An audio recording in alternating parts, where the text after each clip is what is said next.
when you see like traditional preschool, it's like the art area and the pretend play, and the pretend play doesn't go to the Black Center, and the Black Center toys don't go, but in Reggio Emilia, it all kind of free roams. So I've had to work on that with my TAs, for example, of them being very uncomfortable with the fact that, well, they're bringing the animals from the Black Center over to the art area, and have them take a step back and really see what is being done, because the children are not doing it to annoy them. Mm-hmm. The children are doing it because they looked at the bottom of the animal's feet and noticed that they have paw prints and want to see what that looks like stamped in paint. That is what they are doing. So meeting the children where they're at and like really seeing them. So I work really hard with trying to really see each person that comes into stream and people that come into other communities.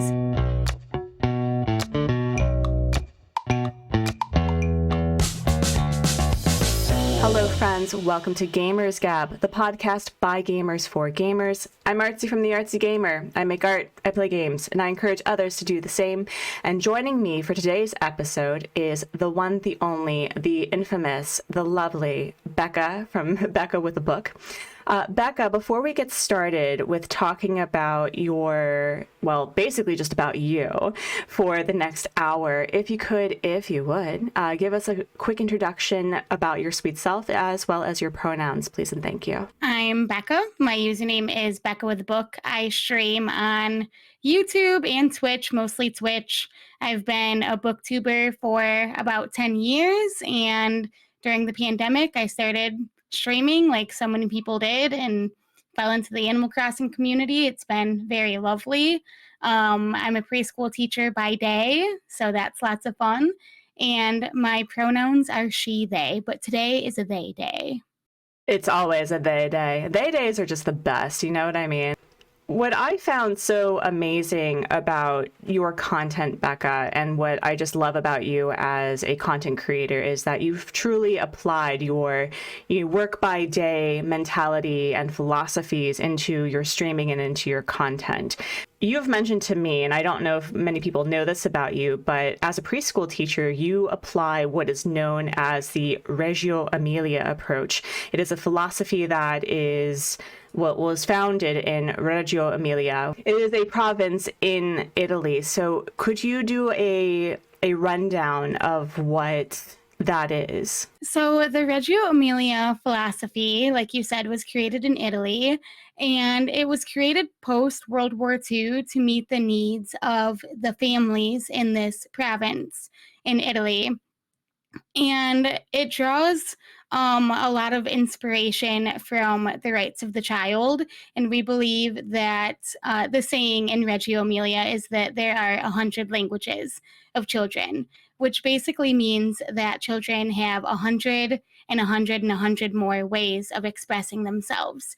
And we just believe that the child is inherently capable of just about anything, really, depending on their developmental age. Obviously, that changes, but we just really believe that the children have a special set of rights.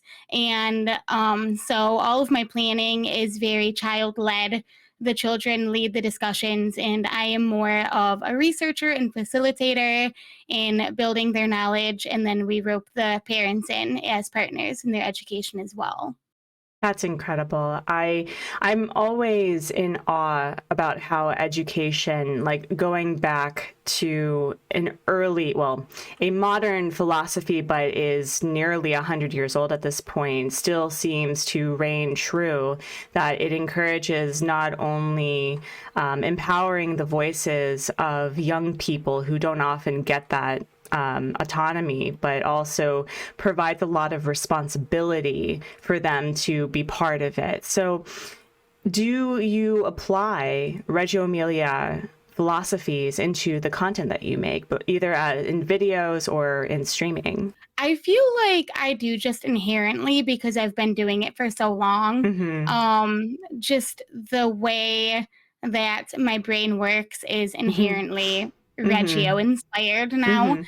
But the biggest thing that I bring in to my content creating, especially streaming, Mhm. is that I try to see everybody that comes into chat as their own person Mhm. and treating everyone respectfully. And communication is such a big thing, the way that we communicate with each other. And I've noticed when I was in college, um, in first getting exposed to this philosophy and the way that we are being taught to communicate with the children, and Mhm. then going back to being around my peers, it was so interesting because all of these, little issues would come up and the drama and all of that. And it Uh-huh. can so often be solved with, did you tell them that that made you feel that way? Yeah. Just like the basic communication Mhm. that I feel like we use so often with children nowadays Mhm. can also be translated over to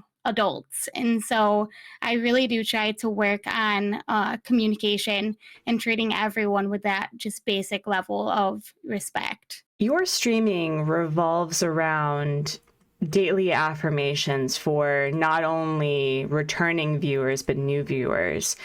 And I know that you already said that, like, this is kind of how your brain works because Reggio Emilia has been part of your life since college, effectively. And I would love to hear more about that. But why did you design your streaming and your content to revolve around pedagogical practices and community participation? When I first started streaming, I was drawing inspiration from a lot of different content creators that I was becoming friends with. Mm-hmm. And one person that inspired me so much, his username is Mr. Purple Broccoli. And Love Mr. he's Purple one Broccoli. of my very, very good Mm-hmm. friends. I love him dearly. Mm-hmm. He dedicates a friendship quote to all of his Aw. new followers in his Mm-hmm. streams. And that just hit me so hard. And Mm-hmm. so I wanted to try to figure out how I could do something similar without completely ripping that idea. And I just have always really loved affirmations and little quotes of motivation. I feel like, especially when somebody new pops into stream, you don't know where they're at mentally. You don't Yeah. know, you're just meeting them for the first time. You don't know what their day was like before that. Maybe they need just a little pick me up of, you have so much worth. And Mm-hmm. I think we all need to be reminded of that sometimes. So that's why I kind of work it in, because most of the time I'm the one that needs to hear it. Mm-hmm. And so it's for me, Mm-hmm. but it's also for the community as well. When I first started considering the gaming streaming community, I was always very mindful of the fact of this prejudice I had that, and this bias of how toxic the gaming community at large could be. And it always is wild to me to hear how things just implode on certain channels with certain content creators. And it's truly incredible how, I mean, I know that the Animal Crossing community isn't immune to drama, obviously, but I think the way that we have approached the philosophies of kindness and compassion, especially during the pandemic, how we've been able to circumvent a lot of it.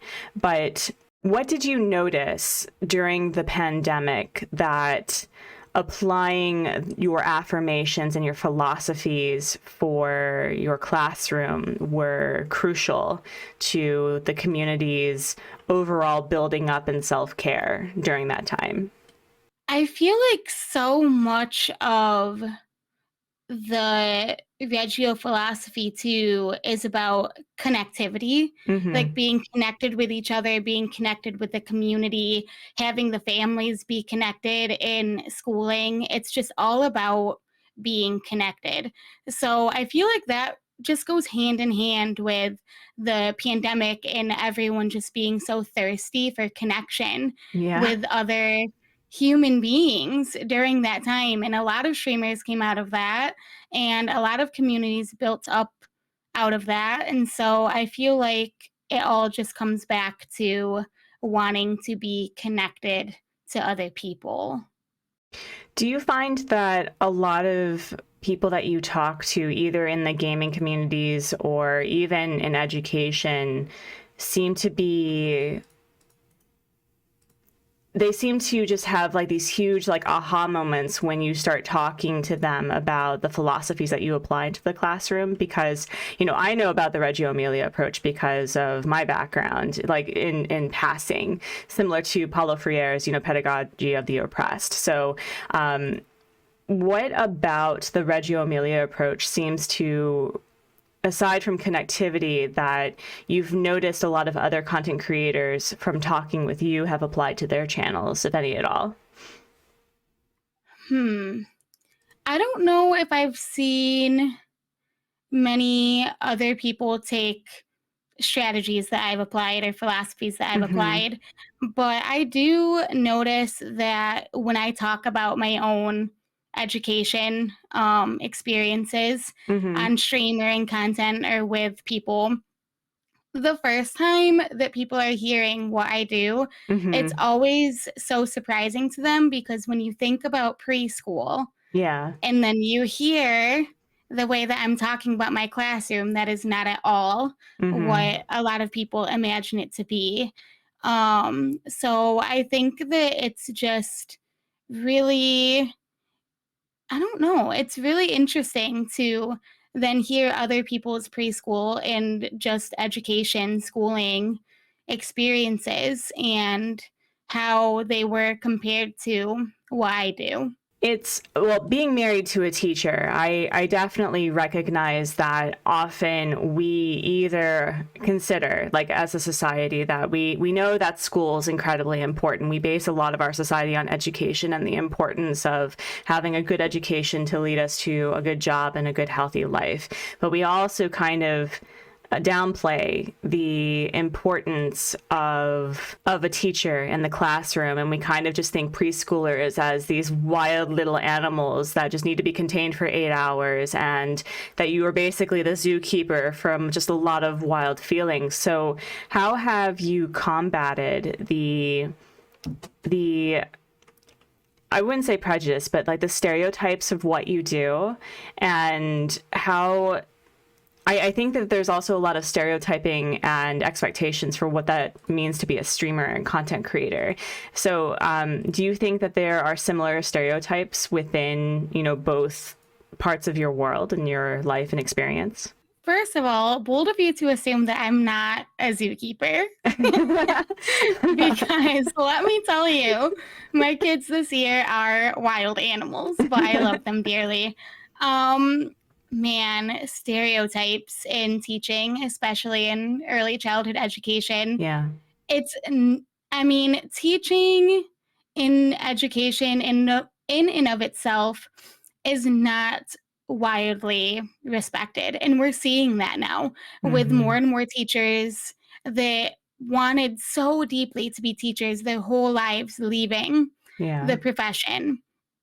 And I just think it's such a shame because of all of these corporations that are coming in who've never been in the classroom before and Mm-hmm. telling teachers, this is what you need to do and this is how you need to do it. And it just does not meet the needs of the children at all. And that's where I think that my classroom is so vastly different than anyone else that, and I've worked in a lot of different situations. I've worked in traditional preschools. I still try to bring in the Reggio Emilia philosophy as much as I can. Mm-hmm.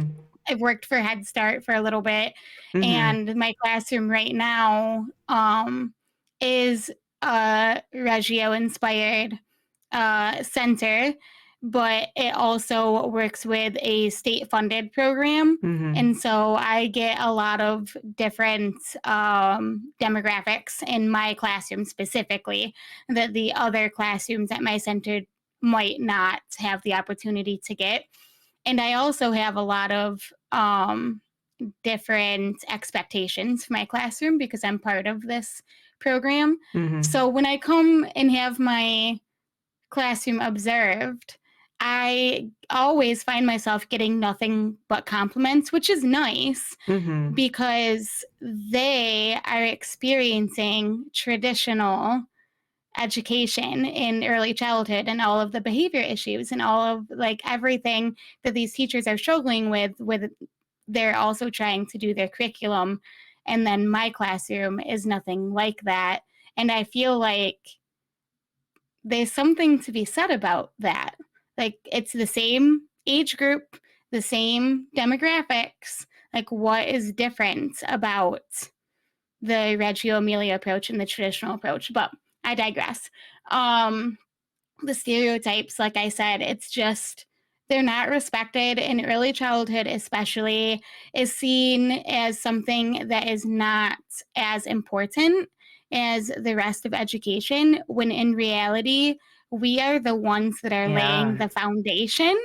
We are the ones that are preparing the kids for kindergarten Mm-hmm. and the rest of their education journey. I would argue that we are some of the most important educators, but I'm a little bit biased.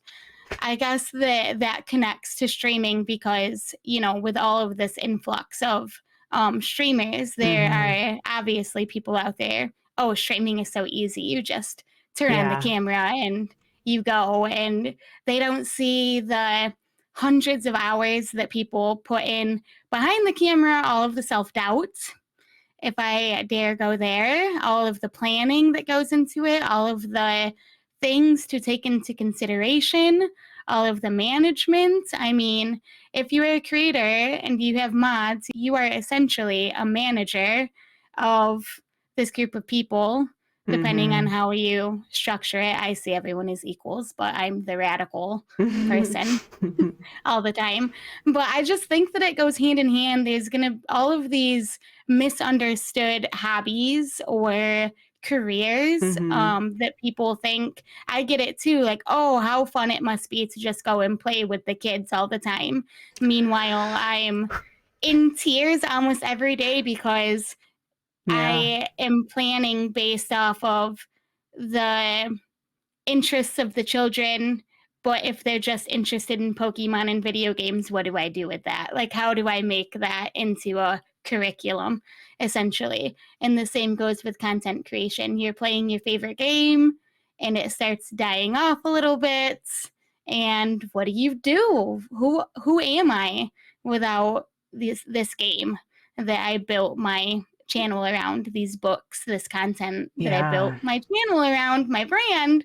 Who am I without that? Where do I go from here? Well, that is a very interesting segue. I don't know if you have the spoons to combat that, but it's very clear, at least from what I've been hearing, is you're still the same Becca, regardless of what hat you wear in the classroom or in streaming, but you have the same philosophies of trying to work around, like, this is what I have, this is the reality that I've been dealt, how do I work with that? And it's often a very emotional, draining process. So what keeps you coming back to the classroom and to streaming? And is the Reggio Emilia approach a foundation of what keeps the strength, the perseverance in coming back each day? I would say 100%, because I'm so passionate about this philosophy. Regardless on what's happening in the classroom or whatever drama might be happening that day or that week, I'm Mm-hmm. going to keep coming back because I'm very passionate about what I do. And I guess the same goes to content creating. I'm going to keep making book content even if it's not the most popular thing because I'm passionate about reading. And Mm-hmm. I feel like my voice matters and my opinions and experiences. I might read the same book as someone else, but my take on it might be different than them. And that is important too, to be out in the world. And I use streaming as a way to kind of decompress from work a little bit. It's Mm-hmm. fun to come home and veg out with cozy games with a lot of other people that are using streams to decompress from their day. So Mm-hmm. we enjoy just getting together and enjoying each other's energy and just decompressing from the day with a nice cozy game that's not at all chaotic, ever. Never chaotic. Not at all, because Jimmy is cozy, right? So actually, you were talking about your radical approach to considering your mod team, your streamer experience as among equals, and you had just mentioned that you use streaming for a similar reason as to why people watch you. Now, I made a reference earlier, friends, about Paulo Freire, who was also an education philosopher, I think, from South America, I think. I'm pretty sure it was, I don't remember which country, I'll look it up. But Paulo Freire had written a book called The Pedagogy. Is it Pedagogy or Pedagogy? Pedagogy? Pedagogy. Pedagogy, okay. Pedagogy of the Oppressed, where it showed that a certain way of education does maintain this, I wouldn't say a level, well, it's a level of oppression, right? It's kind of like the bank teller where you are receiving something and there's a clear boundary and a line of the teacher versus the student. And so you approach that as like, well, no, that's not how my classroom is. We are among equals.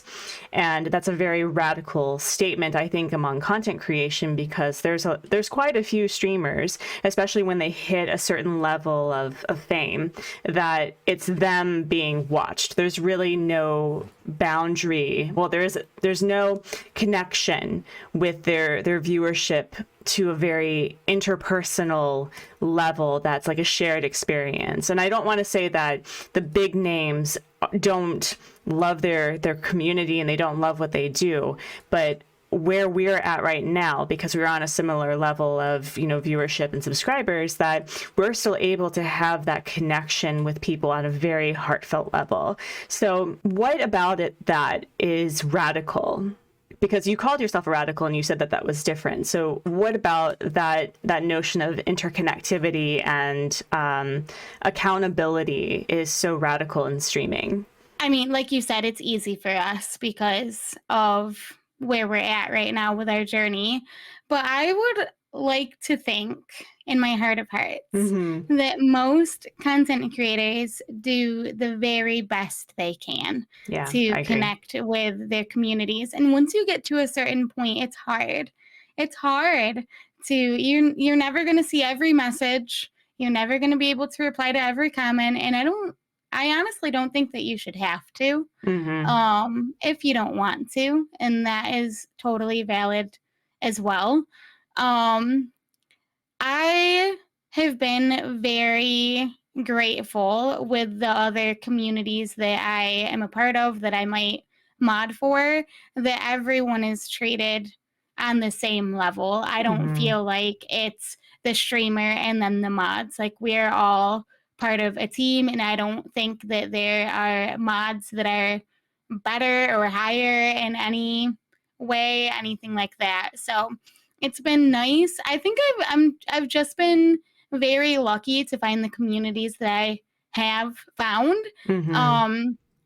because the communities I found seem to align with the philosophies that I hold. And if they didn't, I wouldn't be a part of those communities, quite frankly.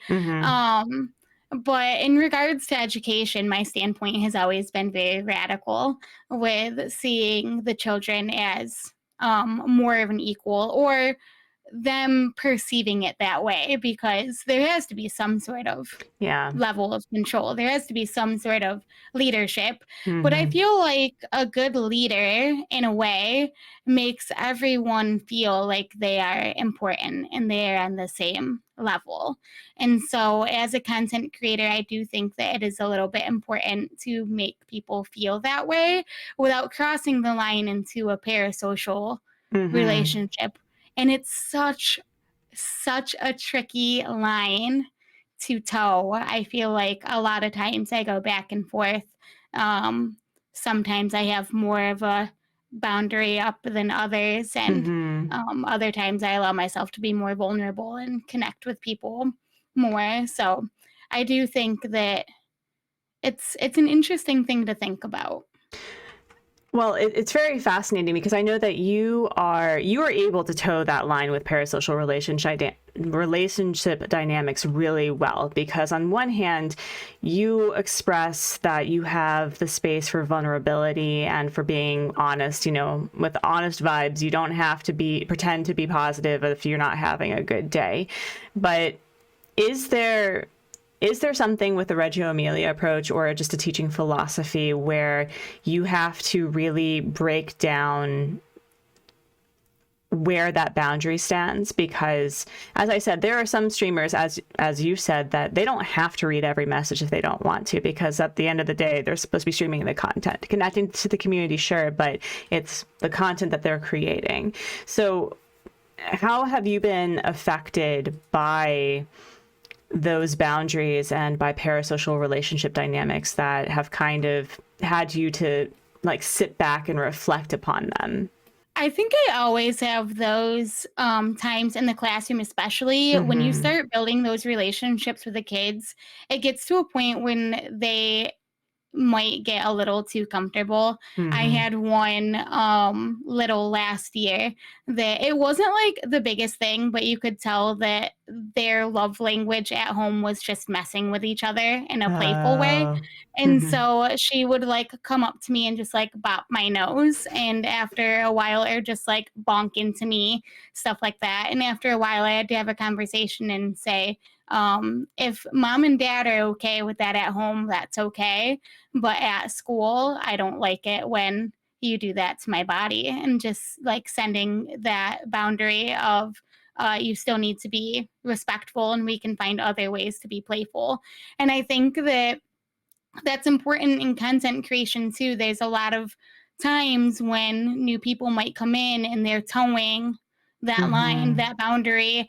And it's hard, especially when you're at our level, I would say, in any time, I guess, when people come in and it's well, I still want to work on my community, and I don't want people to think that I am rude and heavy-handed with the band hammer, but this is my boundary. How do I set a boundary? How do I uphold that boundary? What do I do so that people still can have a good experience and feel connected, but you are feeling comfy, cozy?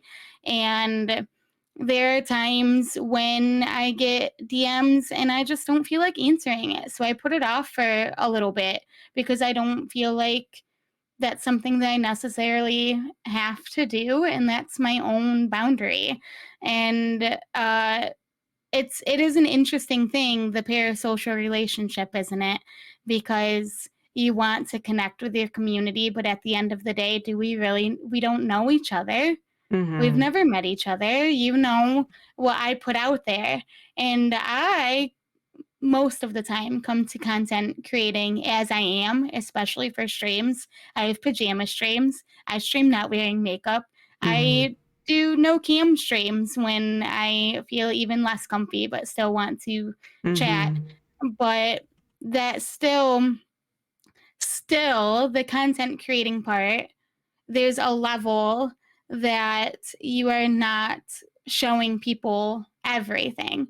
And I think that the more comfortable that you get with coming to stream as you are, it blurs the line even more because of that.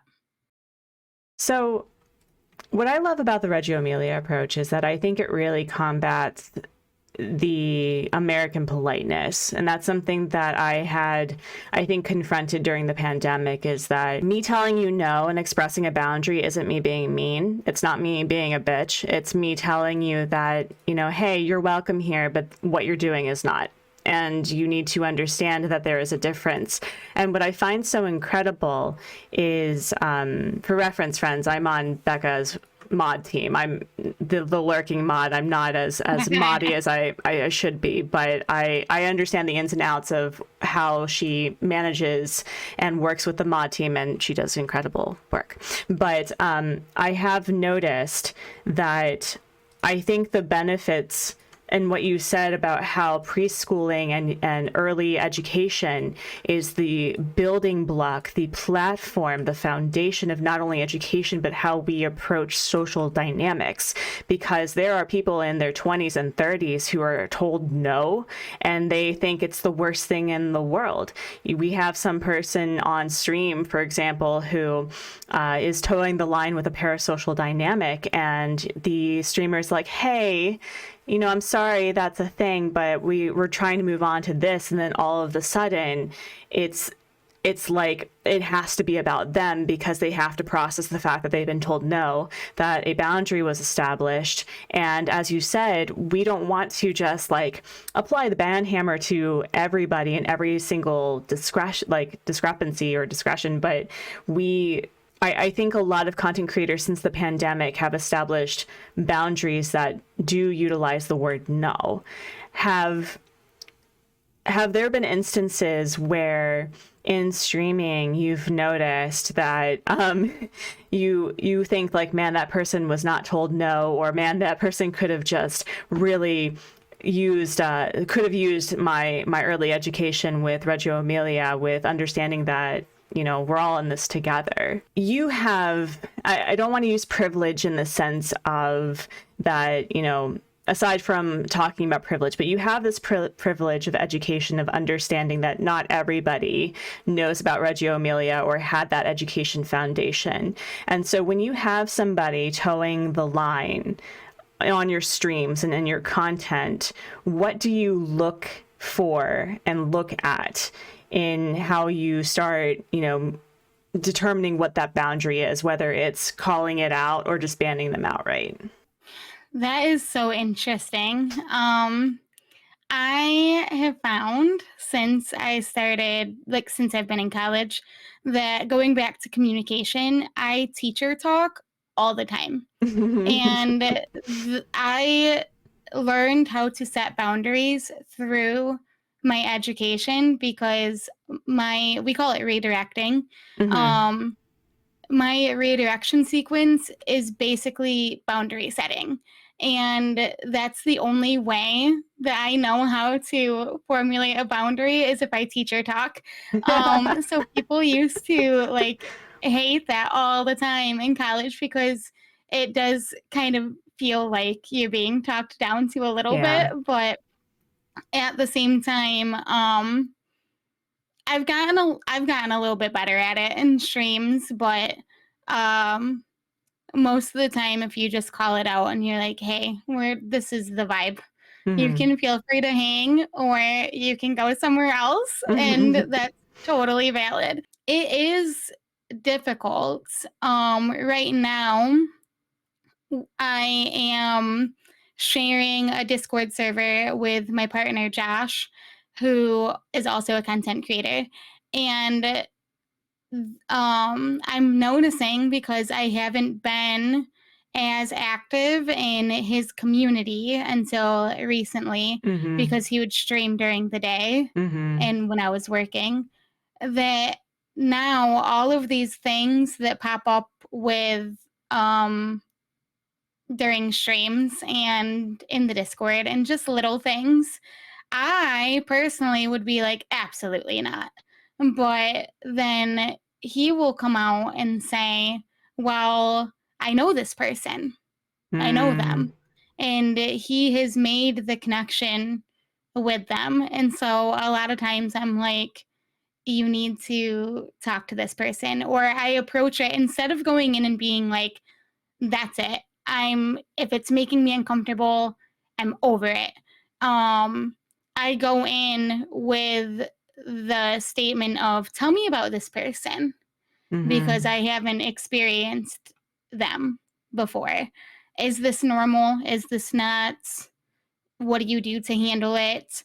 Mm-hmm. So, kind of understanding that I have my way of setting boundaries, Mm-hmm. which can be a little blunt at times, but everyone has their own way of handling situations and handling boundaries and connecting with each other. So, also being aware of that, just because I am interpreting it as something that is obnoxious doesn't mean that it necessarily is that way. And in my own channel, I can do as I please with that, I suppose. But also knowing that when I go into other people's communities, everyone has their own set of rules. And that kind of ties back to the classroom, where I Mm-hmm. feel like a lot of times our personal boundaries are pushed a little bit. It took me, when I first started in college, it took me a while to get comfortable with, like, oh, you kind of just let the children free roam then. But then, like, knowing, no, there's a lot more to it than that. When you see like traditional preschool, it's like the art area and the pretend play, and the pretend play doesn't go to the black center, and the black center toys don't go. But in Reggio Emilia, it all kind of free roams. So I've had to work on that with my TAs, for example, of them being very uncomfortable with the fact that, well, they're bringing the animals from the black center over to the art area, and have them take a step back and really see what is being done, because the children are not doing it to annoy them. Mm-hmm. The children are doing it because they looked at the bottom of the animal's feet and noticed that they have paw prints and want to see what that looks like stamped in paint. That is what they are doing. So meeting the children where they're at and like really seeing them.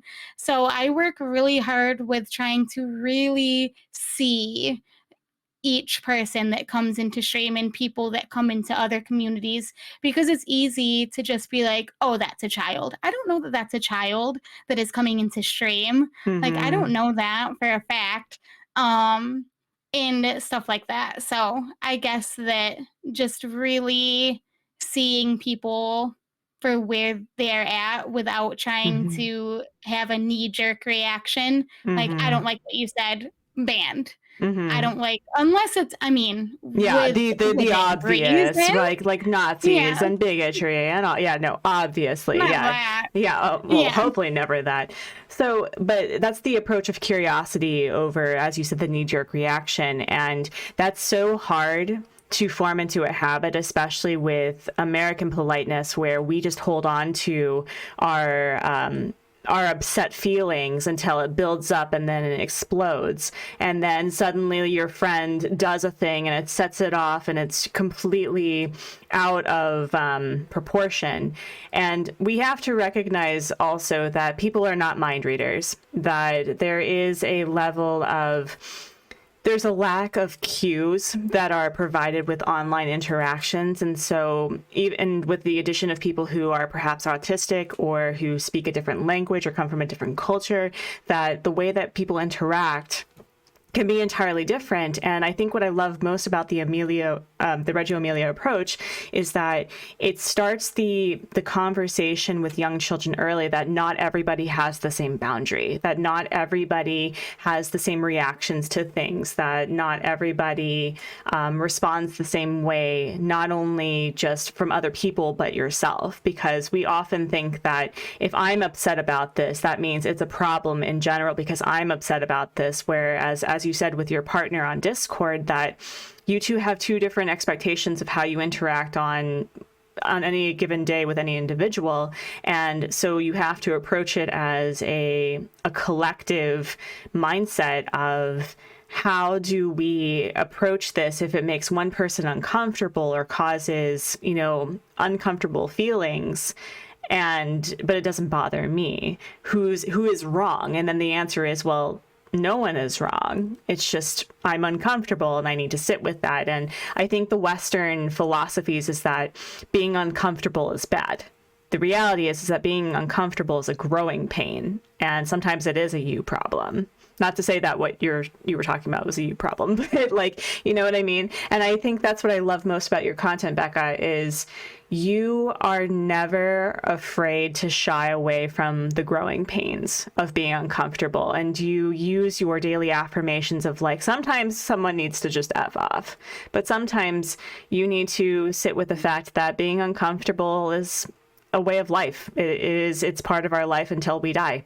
And I don't think the Western philosophy really likes to hear that. You have mentioned, oh, here is something. Speaking of honesty and honest vibes, the reason why, friends, that I wanted to have Becca on this podcast over like a year ago was the conversation between a brave space and a safe space. So there is this question about how the gaming community can learn from the Reggio Emilia approach about maintaining honest, creative spaces. But could you do a quick explanation about what a brave space is versus a safe space is? I feel like the biggest difference between a safe space and a brave space is accountability. Yeah. So I just feel like it can be a little bit tricky to call your space a safe space. Of course, you make it as safe as you possibly can, Yeah. but you cannot protect from everything. Mm-hmm. And I feel like it's important to empower the people in your community to have the courage to speak up when things are being said either in chat by the streamer in other communities Mm-hmm. in their daily life anywhere. When Mm-hmm. you notice that something is not right, having the courage to speak up about that rather than kind of just jump on the bandwagon with it or stay silent and let it bother you. I Mm-hmm. feel like it all goes back to communication. And the biggest way that you can make a safe space is making people feel like they have the power and feel like they are safe enough to be able to speak up for themselves or Mm-hmm. for other people. And I think that that is just so important because we see so many times where things are said, but even if people are disagreeing, where is that? Mm-hmm. Nobody, I mean, I don't get called out a whole awful lot, but I know that there are some takes I have that I have said in the past that were not the greatest and no one said anything to my Mm-hmm. face.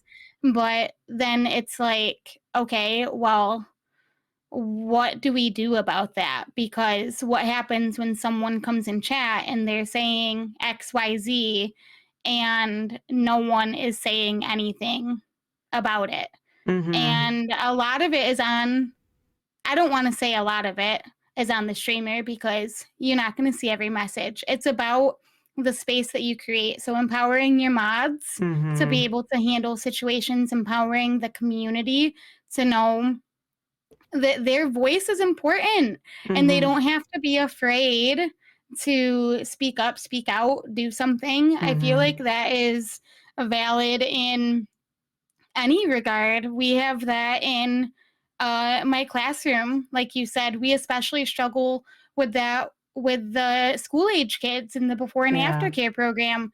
The term guilty by association is thrown Mm. around with some of the older kids and having that conversation of if I know they are your friend, which makes it even more important to be Mm-hmm. a friend by telling them that what they're doing is not okay. And it's uncomfortable. Confrontation is so uncomfortable. And I'm not the best with it. I'm not an expert at Yeah. any of this, but like you said, it's okay to feel uncomfortable and do the thing. Because you don't know how the other person is going to react. You don't know anything about that.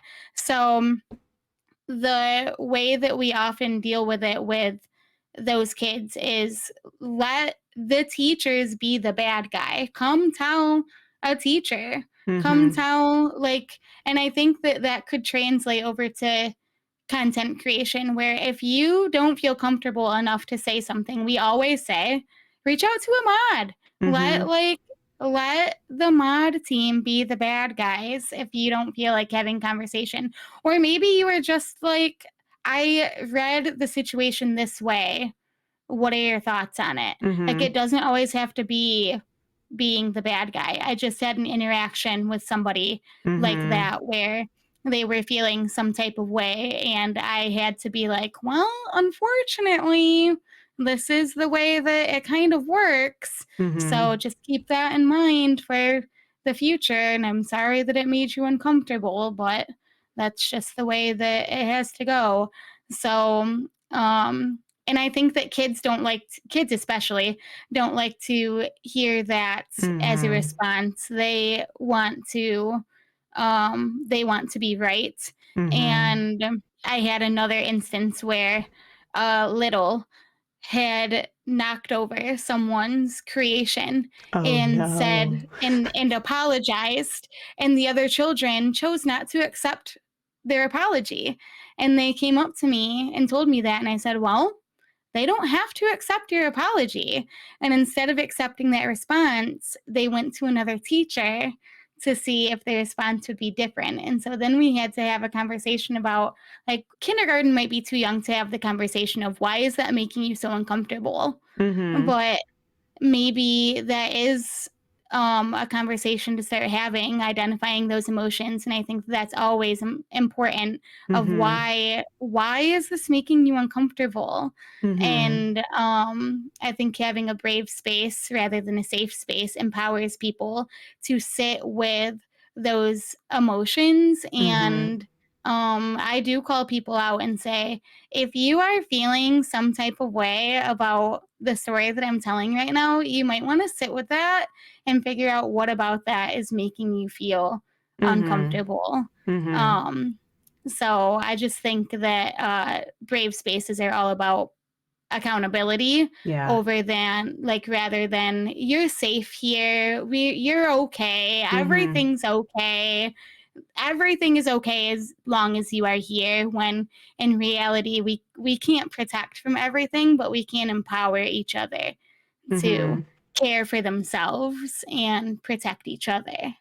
Well, that is also a parenting thing because we can't protect our children from every single thing that happens. It's like we can't protect them from death and dying. We can't protect them from skin and knees. We can't protect them from, losing friendships. And I think it's a disservice for a lot of young kids who grow up who don't know how to respond to the fact that no, not everyone will forgive you for something that you did. A sorry or even trying to fix it is sometimes not the right way to go about it. And I don't know if all of you who are listening are podcast nerds, not because you're just listening to Gamers Gab, but there is a podcast that I was introduced to called We Can Do Hard Things, which is basically a bunch of therapists sitting around talking about whatever. But the one thing that they focused on was the concept of forgiveness versus reparation, and that sometimes the power of forgiveness is letting go of the situation, and that not everyone is going to go back to how it was, and we shouldn't coddle or enable people to think that what they do and what they say every single time is literally God's gift out of their butts. So I think that's what I've really loved about your approach to the way that you manage your content, Becca. Is like, I know that you fall into teacher speak whenever it's like, okay, this is how I know how to do things in the classroom, I can apply it. But what I do love about it, though, is that your content has encouraged me to sit with the things that make me uncomfortable and ask myself, is this a me problem? Is this actually a problem? And I think the other thing too is I do worry, and I think a lot of people do too, especially as other streamers and content creators, is that we worry about coming into people's spaces and being like, no, that's not okay. Not to the content creator, but to the chat. And I know that a year ago, maybe 2 years ago, I wouldn't have called out somebody for being sexually gross on a chat on another content creator. But there was a point on another content creator where a guy was being gross, and I was like, can you not be disgusting? And the mods were like, thank you, we didn't see it. I'm like, you're welcome. And that's the point about brave spaces. And I think something that we need to, if we see something, it's not about the whole, like, if you see something, say something, not that political propaganda BS, but like, if you see something that is potentially problematic, especially when it comes to content creators where, they're multiply marginalized, or there is a tendency for people to come in and be sexually explicit when it's absolutely inappropriate, that brave spaces, being uncomfortable means that we help each other out, and it, you know, it levels the playing field. I think it equalizes and radicalizes the content creation, you know, area of our lives, which as I said, Becca, I don't think you've realized how life-changing you were just by existing and being in my life, truly, because it changed the mechanics of how I do my content. It changed the way how I approached people, and just knowing you has been a true privilege. So Stop. Don't make me blush or something. So, but going back to the conversation, I'll stop the compliments until I will be ready to do more compliments. What games have you played that you feel are relevant to your classroom philosophies that you would suggest others, or that you've really enjoyed? Well, when you sent me this list of questions that we are going to talk about, I've been thinking and thinking and thinking about all of the games that I play. And I feel like the one thing that came to my mind immediately is any game that makes you feel connected to humanity, I guess, in a way. So I like playing Animal Crossing because of all of the communities I'm in, but also when it first came out, and now with the hard mode, blah blah hard mode, I'm obligated to pepper it into conversations, I feel like. Anyway, when I first started playing Animal Crossing, the online where you can like go to other people, I have a very, very dear friend who for a long time lived across the country from me. And the first time she was like, we can go to each other's islands. And she came to my island in real time. I was a puddle because that is the first time that I had like interacted. I'm tearing up just thinking about it because it was so special to me. Other games that really made me feel that way. The Last Campfire. Yes, you keep telling me to play it. It's a puzzle game, but I don't know how to explain it. It's like you play as a little ember, I think they're called, who is lost and trying to find their way home. And on their journey, they keep meeting other beings that have essentially lost their spark. And so you are bringing that back to them, but all of them have a different theme, I would say, related to maybe mental health. And so there's like this one that I still think about. I don't remember. And the beings will like say, they'll have dialogue throughout these little puzzles that you're solving that are related to them. And the dialogue is related to their struggle, but the puzzle is also related to their struggle. So there's one where you are trying to bring the candle or bring the light source back to this being, but all along the way are fans that are like blowing it out. So you have to arrange things in a certain way. And I don't remember the dialogue specifically, but it's something along the lines of having to like do things over and over, and it's just not working.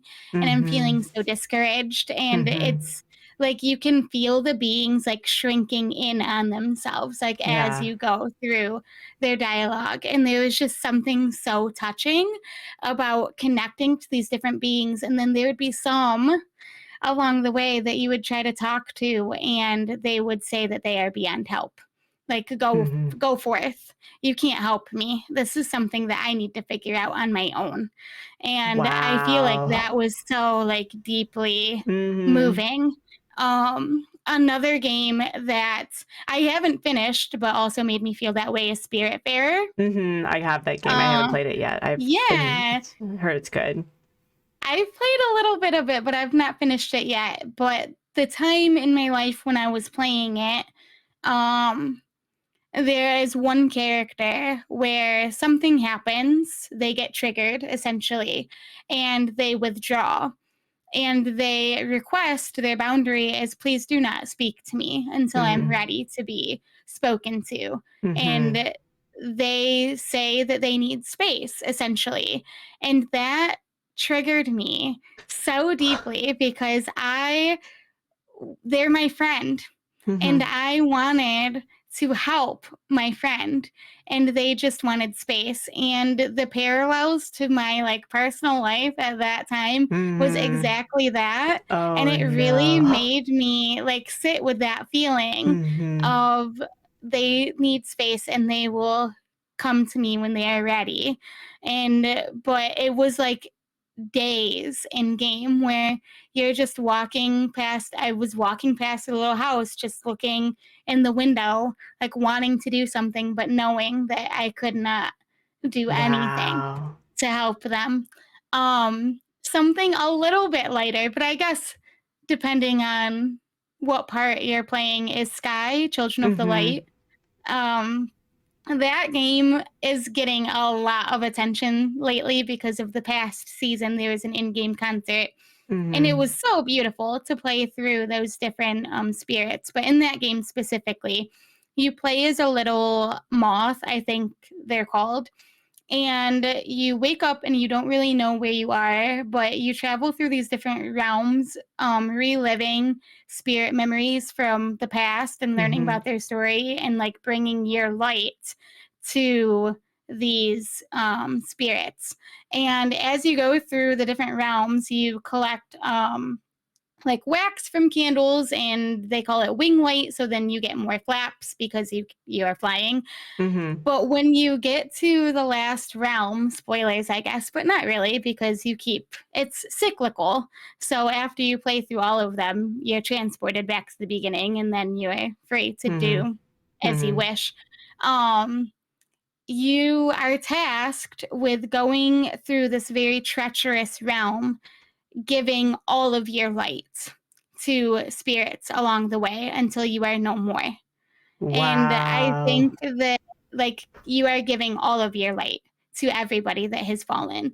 And you want to try to light up as many spirits as you can, because when your character is essentially reborn, you are embraced with light from all of the sky kids that you lit up.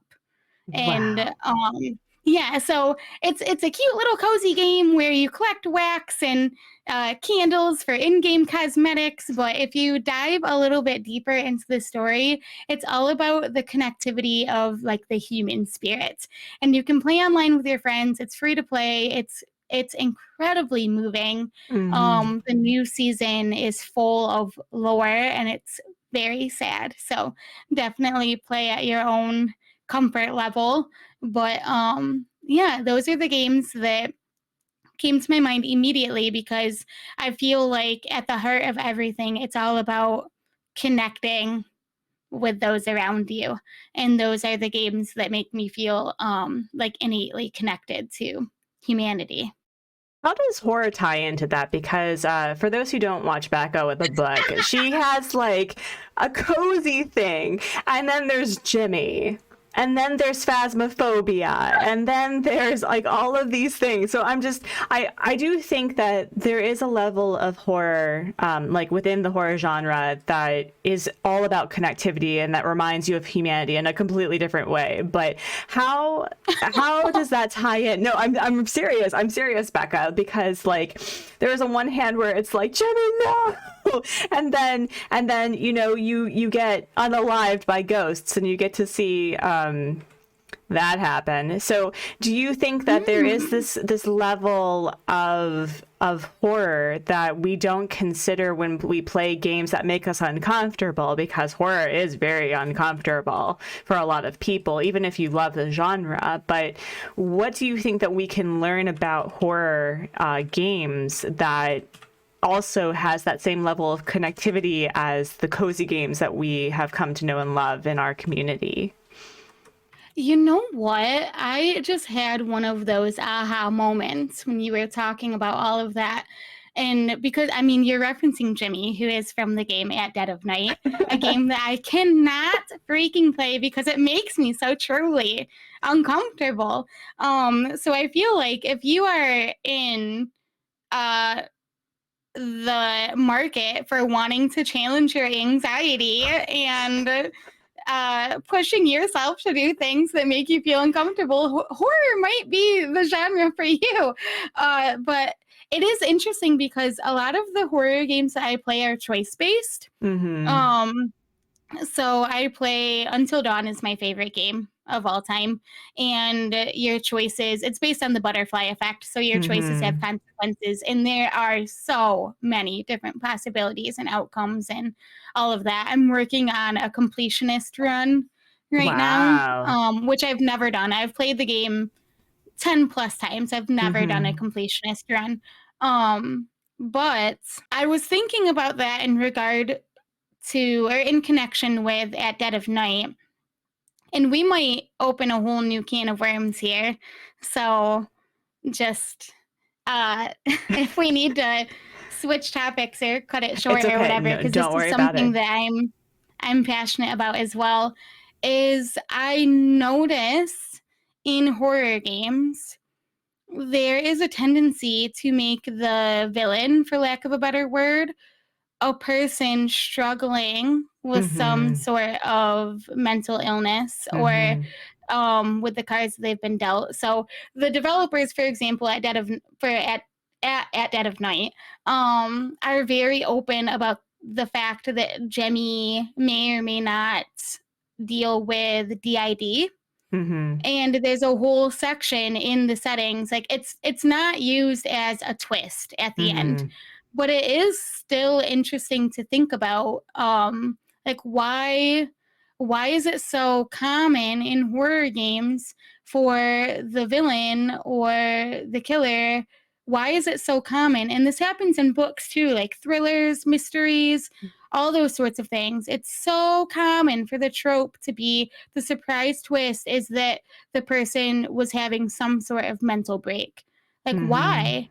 Because at the end of the day, all that does is demonize the condition. If all Mm-hmm. you know, if literally your first experience with the term DID is playing At Dead of Night, what are you Mm-hmm. going to associate it with? Yeah. Jimmy. Yeah. And in Until Dawn, this is kind of spoilers, so, but one of the characters is grieving the loss of his sisters and has spent the majority of his life being treated for a plethora of mental illness. And he has sort of a psychotic break at the end because he's so just bogged down with everything that is happening in his life. Mm-hmm. And like, what does this say about our society and the way that we view mental illness in video Yeah. games? That it's like this demonizing, horrific thing. Yeah. So I think that these games, depending on how you go into it, it can challenge the way that you think about these characters, for example. So in Until Dawn, it's one of our like I finally met somebody who feels the same way that I do about this particular character. And every time I play it, I try to play it as if I'm experiencing it for the first time because some of the Mm-hmm. viewers are. But I found myself and my new friend in DMs, kind of decompressing after streams, chatting about how sad we feel for this character because we know what's going to happen and Mm-hmm. we know like how he's feeling, we can relate, and all of he didn't get help, and it's fictional, but you really feel for these characters. And I read something recently that said that your brain cannot separate like fictional Mm-hmm. from real life well enough to process grief. And Mm-hmm. so when a character in a book or a game or a show dies and you're feeling like you are grieving for that character, it's because your brain is processing that as real, true grief because you Yeah. feel like you're connected to those characters. So I guess it kind of just depends on how you go into horror. But at the same time, there's something so fun about being scared in a Mm-hmm. controlled way. A Sure. lot of people with anxiety flock to horror because they can process those feelings of anxiousness and fear Mm-hmm. in a controlled way. And Mm-hmm. so I think that that might be why I like horror games as well. I try to find ones with a story. Mm-hmm. Um, Phasmophobia is an online game, so you can play with other people and connect with them in that way And die if you want together. to. Sure. If you want to connect it like that. Yeah. But I don't know. I guess I hope that answers your No, I think question. it does, because I think there's a level of horror where we provide a level of coddling and enabling to villains. Because on one hand, a good villain has a story. It's not like they are comically villainous with like the twirling mustache, or they are like very one dimensional. We like to have a sequence of events where we see the villain arc, you know, come into play. That's what makes a good story. But at the same time, as you've said, we tend to, as society, like, one, we don't like being uncomfortable. We don't like the notion that there's truly just a bad person. I don't believe that there is a such thing as a bad baby or a Mm-hmm. bad child, that there is perhaps something mental going on which leads them to make decisions that are perhaps not socially acceptable. But at the same time, there is such a thing as just a bad person to some level. I don't know if you agree with me, but like there, like we, as you said, if you just associate Jimmy with dissociative identity disorder or DID, you're going to make the assumption that that mental illness or that disorder is Jimmy. Whereas I know a few people who have DID, and they are, one, the kindest, most sweetest people that you've ever met and would never want to hurt anybody ever. And unfortunately have dissociative episodes where their identity completely changes and they have to navigate just existing by having multiple people within one being. So I think the way that you've approached horror is, one, it is a community experience where people get to share the anxiety with you and the come down, but also we get to see in real time that villains are often either written off as, oh, boo-hoo, they had a bad life, and not really like pushing at it like, well, sure, he didn't get the help that he needed, but that doesn't excuse the fact that what he's doing is okay. And I think that Sure. that's the Reggio Emilia approach, is the accountability, is that I'm sure, and I know that you can't really talk about specific issues with specific littles about their experiences, but, you know, a child having a hard time at home is going to have additional struggles with accountability in the classroom because of, you know, for whatever reason, they weren't taught, you know, hitting it wasn't okay. They weren't taught that, you know, no, they can't just take what they want for whatever reason. And I think that also applies to streaming, is that, you know, even if you are having a hard time, there is this level of accountability of social acceptable, you know, spaces. So that's why I was really curious about horror, is that there is this level of accountability that we write off to villains, and that sometimes a person just needs to go, really. Yeah, I think that that's really interesting because we do find ourselves being like, well, with Jimmy, that's how I'm getting through at dead of night, by being Hmm. like, I'm a helper. So every time I'm like, I'm going around this corner, Jimmy, let me just give you a hug. It's okay. We're gonna fix this. It's okay. But does it excuse the premise of the game is that he didn't like that you didn't want to go to his comedy show, and Hmm. so he kidnapped all of your friends, and now he's like hunting you down. Like that's not an appropriate response It to really that. isn't. It's Like, not I'm sorry, I appropriate. didn't want to go to your comedy show. And you know, this character in Until Dawn, and uh he had a lot of struggles and he wasn't Hmm. getting the help that he Sure. needed. But like, I don't know. It's so interesting. And I think that's where it goes back to the philosophy of like really seeing Hmm. people.